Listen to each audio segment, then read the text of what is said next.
Hello అండి అందరికీ. ఈ క్లాత్ పేరు ఏంటో మీకు తెలిస్తే కామెంట్ చేయండి. ఈ క్లాత్ గురించి నేను హైదరాబాద్లో చాలా షాపులు తిరిగానండి, అస్సలు దొరకలేదు నాకు. సో అందుకని మొన్న మా తమ్ముడు వాళ్ళు వస్తుంటేను తెప్పించుకున్నాను నేను. ఇది దేనికి యూజ్ చేస్తాననేది చెప్తాను నేను.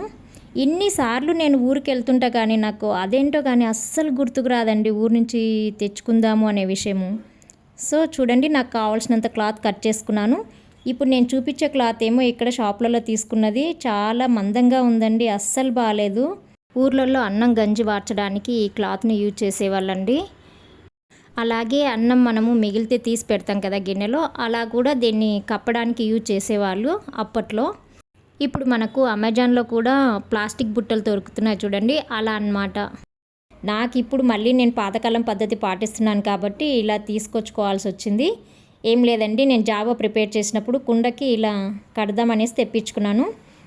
ఈ బట్టను తడి చేసి కుండకి ఇలా కట్టడం వల్ల ఇక్కడ జాలి జాలి ఉంది కదా క్లాత్, ఇందులో నుంచి బాగా గాలి లోపలికి సరఫరా అయిపోయి జావా బాగా ఫర్మెంటేషన్ అవుతుందండి. ఇలా తాగడం వలన ఆరోగ్యానికి చాలా మంచిది, బాడీ కూడా చలువ చేస్తుంది.